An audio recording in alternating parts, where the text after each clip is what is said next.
Bismillah ar-Rahman ar-Rahim. Wassalatu wassalam ala ashrafil khalq wal mursalin.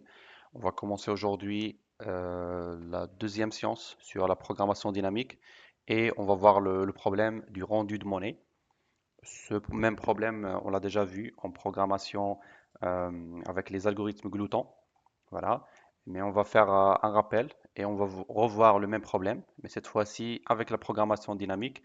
Et on va voir en l'occurrence la différence entre les algorithmes gloutons et la programmation dynamique en ce qui concerne la résolution de ce genre de problème d'optimisation. Donc juste avant de se lancer sur la résolution et voir tout ce qui est programmation dynamique autour du rendu de monnaie, je vais vous faire un rappel sur le rendu de monnaie, comme ça que je vous mette sur le contexte. Alors, la première des choses, c'est qu'on essaye de trouver un algorithme. D'accord? Et un algorithme, comme je vous ai dit, on peut le représenter par exemple comme une boîte noire. On ne sait pas ce que ça fait derrière exactement. Mais voilà, c'est un algorithme. Et un algorithme en général, ça prend des entrées et ça va nous faire des sorties. Ça va nous retourner un certain résultat. Alors, pour ce problème de rendu de monnaie, on va considérer que nous avons un ensemble de pièces de monnaie qu'on va appeler grand C.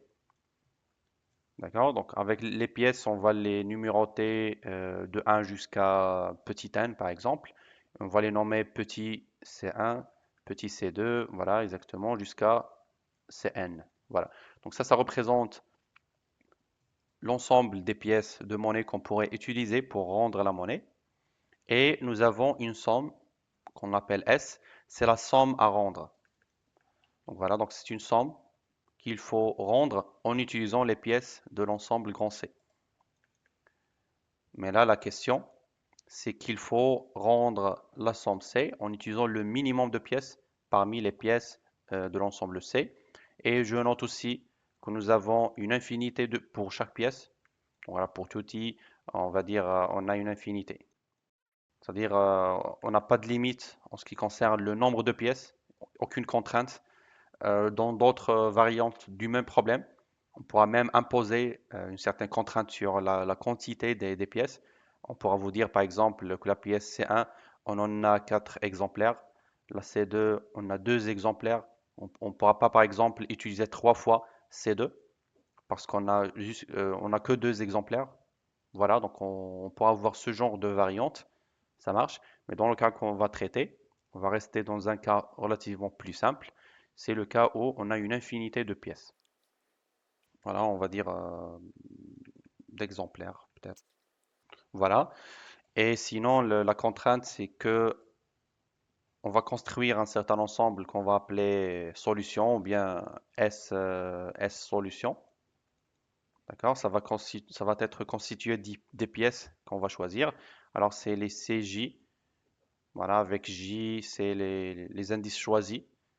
Euh, voilà, donc c'est les pièces qu'on avait choisies de l'ensemble C. Et je vous rappelle qu'on a une infinité de pièces, c'est-à-dire qu'une même pièce, on pourra l'utiliser plusieurs fois. Ça marche. Voilà, c'est pas comme l'exemple du sac à dos par exemple, où chaque élément, on pourra l'utiliser qu'une seule fois. Ça marche. Voilà, donc là, sur le rendu de monnaie, sur cette variante, on a une infinité, donc on pourra utiliser n'importe quelle pièce autant de fois qu'on voulait. Voilà. Par contre, la contrainte, c'est que si je somme les éléments, on va dire CJ, qui appartiennent à l'ensemble solution, voilà. Donc là, je pourrais noter, par exemple, ici, je pourrais dire juste c'est l'ensemble des J qui représentent la solution. Voilà. C'est les indices. Donc voilà, on va dire par exemple 1, je pourrais dire par exemple 1, 2, 2, 3, 6. Ça veut dire par exemple que j'ai choisi la pièce 1, encore une fois la pièce 1, la pièce 2, encore une fois la pièce 2, la pièce 3 et la pièce 6 par exemple. Ça, c'est une façon pour représenter la solution. Ça marche. Je pourrais considérer un ensemble voilà, des J, c'est les indices J. Et les J, c'est pas vraiment un ensemble au sens mathématique, c'est une liste, si on voulait dire, voilà, on autorise les répétitions. Ça marche. Voilà. Donc là, on va prendre les J qui appartiennent à l'ensemble de la solution. Et la somme des CJ, ça doit être égal à C, pardon, à S c'est la somme qu'on cherche à rendre. Donc voilà, donc c'est ça la contrainte.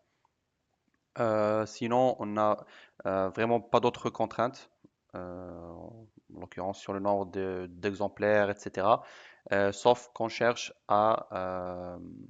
vu que c'est un problème d'optimisation, on cherche à minimiser la taille de l'ensemble S solution. D'accord? Donc on cherche l'ensemble S qui a le plus petit nombre de pièces. Voilà. Donc c'était ça le problème. Donc je vous redonne un exemple, voire deux, pour vous rafraîchir la mémoire en ce qui concerne ce problème. Alors si je prends l'ensemble grand C, l'ensemble suivant, si je prends 1, 2, 5 et 10 par exemple, et que je voulais rendre la somme qui est égale à 68, par exemple. Voilà, alors dans ce cas, euh, la solution, ou bien la réponse au problème, donc si je considère le S solution, ça va être en fait, donc là si je note cette pièce C1, celle-là C2 et celle-là C3 et celle-là C4. Donc la solution c'est d'utiliser, alors la 68 on pourra la décomposer en disant que c'est la pièce 10 utilisée 6 fois, la pièce 5 utilisée une seule fois, et la pièce 2 utilisée une seule fois, et la pièce 1 utilisée une seule fois. Donc finalement, on aurait la pièce 1, on aurait la pièce 2, on aurait la pièce 3. Je parle des indices, je ne parle pas des valeurs. D'accord? Donc là, par hasard, c'est tombé que la valeur est égale à l'indice. Là, je considère plutôt les indices. Voilà. Donc là, sinon, on a la pièce 4, on l'a 6 fois. Ça marche pour qu'on puisse construire la solution du problème. Cette solution, elle est la solution optimale. C'est la meilleure solution de ce problème en particulier avec cette somme. Ça marche. Voilà. Donc c'est ça la réponse au problème. Si je vous donne un deuxième problème, donc là pour la programmation dynamique, on cherche la meilleure solution. D'accord? C'est pas comme les algorithmes gloutons, on cherche une solution qui n'est pas forcément l'optimale. On vise à trouver une solution optimale, mais par contre, on ne la trouve pas toujours. Par contre, en utilisant la programmation dynamique, on est sûr de trouver finalement la meilleure solution. Ça marche? Ça vient bien sûr avec un coût supplémentaire. C'est pas comme les algorithmes gloutons qui sont relativement simples dans l'implémentation, mais ça nous retourne une solution optimisée et optimale surtout. Je vous donne un deuxième exemple. Voilà, donc je note celui-là, l'exemple 1. Alors pour le deuxième exemple, on va prendre l'ensemble grand C qui va être constitué des pièces 1, 4, 6. Voilà, c'est un exemple classique pour le rendu de monnaie. Et je vais prendre la somme S égale à 8. Alors pour ce problème en particulier, on a différentes options pour décomposer la somme grand S. Une des solutions, c'est de prendre 6 plus 1 plus 1. C'est d'ailleurs la solution en utilisant l'algorithme Glouton. Voilà. Donc ça va être, ça c'est une solution, parce que ça c'est égal à 8. Et au total, on a 3 pièces. D'accord? Ça c'est une solution au problème, mais ce n'est pas la meilleure solution. Alors là, pour ce problème classique, on pourrait remarquer que 8, en fait, c'est 4 plus 4. Donc c'est en fait égal à 8. Et au total, nous avons que 2 pièces. Ça marche? La somme S, on ne pourra pas la décomposer en utilisant juste une seule pièce. D'accord? Donc il nous faut au moins 2 pièces pour décomposer la somme 8. Et vu qu'on a trouvé une solution avec 2 pièces, alors c'est la solution avec le minimum de pièces possible. D'accord? Donc ça, c'est la meilleure solution. Voilà. Et comme ce qu'on avait vu avec les algorithmes Glouton, cette solution n'est pas optimale. Et c'est la solution retournée par l'algorithme Glouton. Voilà, donc c'est parmi les contre-exemples les plus classiques. Il faut bien le retenir. D'accord? Et on va voir qu'avec la programmation dynamique, on va trouver finalement la meilleure solution. C'est-à-dire on trouve toujours la solution optimale. D'accord? Il se peut qu'on aurait plusieurs solutions optimales, mais la programmation dynamique, elle nous assure qu'au final, on va trouver une solution optimale. D'accord? Il pourrait y avoir plusieurs solutions optimales, mais on va en avoir au moins une. Ça marche? Voilà, donc c'était ça pour le rappel. Et pour les exemples, là maintenant, on va s'attaquer vraiment sur la programmation dynamique.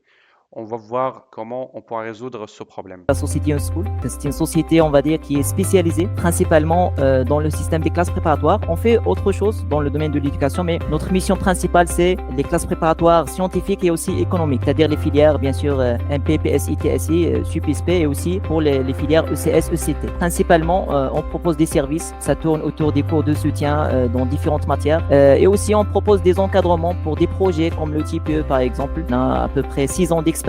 Jusqu'à maintenant, donc, nous avons aidé plus de 1500 étudiants et étudiantes en classe préparatoire dans les différentes filières. Actuellement, nous sommes numéro 1, la société numéro 1 au Maroc pour tout ce qui est service de cours de soutien en ligne surtout. On travaille aussi à l'international, donc nous avons une présence à l'international. Donc nous avons des étudiants en France, aussi en Tunisie, en Mauritanie, dans quelques pays africains. Et aussi, on essaye de développer même la société pour être, pourquoi pas, Inch'Allah, numéro 1 même à l'international dans tout ce qui est cours de soutien et tout ce qui est e-learning. D'ailleurs, nous avons une plateforme e-learning spécialisée pour ces cours-là. Et Inch'Allah, on fait aussi d'autres services comme les webinaires, comme des mini-formations gratuites, on va dire des sessions d'orientation des étudiants. Ça fait partie de notre mission, de notre objectif principal d'aider au maximum les étudiants pour bien sûr avancer et réussir leur concours. Donc nous avons aidé des centaines d'étudiants pour réussir les concours, que ce soit au Maroc ou bien aussi en France. Nous sommes actuellement une trentaine de collaborateurs.